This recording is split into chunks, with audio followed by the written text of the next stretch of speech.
Grade ও পদোন্নতি নিয়ে জটিলতা নিরসনের ৩ দফা দাবি ২৫ সেপ্টেম্বরের মধ্যে বাস্তবায়ন করা না হলে ২৬ তারিখ থেকে আমরণ অনশনের ঘোষণা দিয়েছেন প্রাথমিক বিশ্ববিদ্যালয়ের সহকারী শিক্ষকরা। শনিবার বিকেলে শিক্ষকদের একটি প্রতিনিধি দল প্রধান উপদেষ্টা কার্যালয়ে গিয়ে স্মারকলিপি জমা দেন। পরে কেন্দ্রীয় শহীদ মিনারে ফিরে এই আলটিমেটাম দেন তারা। FM বায়োজিতের রিপোর্টে বিস্তারিত। শনিবার সকালে কেন্দ্রীয় শহীদ মিনারে ৩ দফা দাবিতে সমাবেশ শুরু করে প্রাথমিক বিদ্যালয় সহকারী শিক্ষক সংগঠন ঐক্য পরিষদ। অংশ নেন সারা দেশ থেকে আসা কয়েক হাজার শিক্ষক। সহকারী শিক্ষক পদকে চাকরির প্রাথমিক স্তর ধরে একাদশ গ্রেডে বেতন নির্ধারণ, চাকরির ১০ বছর ও ১৬ বছর পূর্তিতে উচ্চতর গ্রেড পাওয়ার জটিলতা নিরসন এবং সহকারী শিক্ষকদের মধ্য থেকে প্রধান শিক্ষক নিয়োগ দেওয়ার দাবি জানান আন্দোলনকারীরা। আমাদের ১০ বছর এবং ১৬ বছরের যে উচ্চতর গ্রেড প্রদান করা হয়েছিল ২০১৫ সালের পে স্কেলে, সেটা আমরা ১০ বছর পরেও আজও ভোগ করতে পারিনি। সেখানে যে জটিলতা তৈরি হয়েছে সেটা নিরসন।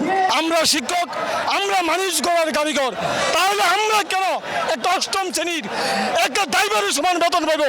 বর্তমান আর্থসামাজিক বাস্তবতায় সহকারী শিক্ষকদের ন্যায্য বেতন ও সম্মান না দিলে প্রাথমিক শিক্ষার মানোন্নয়ন সম্ভব নয় বলে জানান তারা। ১১তম গ্রেড বা প্রধান শিক্ষকের পরবর্তী যে ধাপ, এই ধাপে যাতে আমাদেরকে স্কেল ফিক্সেশন করা হয়, এজন্য আমরা সরকারের কাছে অনুরোধ করছি। ১১তম গ্রেড আমাদের একেবারে ন্যায্য দাবি, এটা আমাদের অধিকার। এই দাবি আদায়ের জন্য আমরা লড়ে যাচ্ছি। বৈষম্যহীন দেশ গড়তে শিক্ষকদের সাথে সব অন্যায্যতা দূর করার আহ্বান জানান শিক্ষকেরা। একজন শিক্ষককে যদি আর্থিক সচ্ছলতা না থাকে, সে টেনশন মুক্ত হতে পারে না।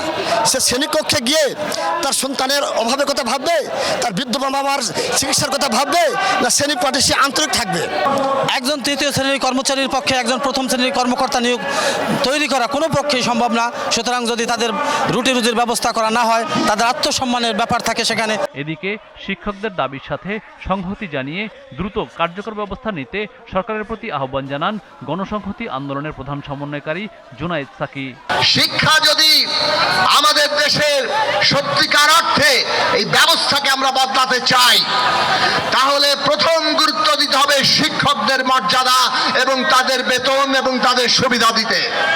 শিক্ষকদের দাবির প্রতি সংহতি জানিয়ে সমাবেশে বক্তব্য রাখেন বিএনপি, জামায়াত সহ বিভিন্ন রাজনৈতিক দলের নেতা ও আইনজীবীরা। FM বায়োজিত, GTV news, Dhaka.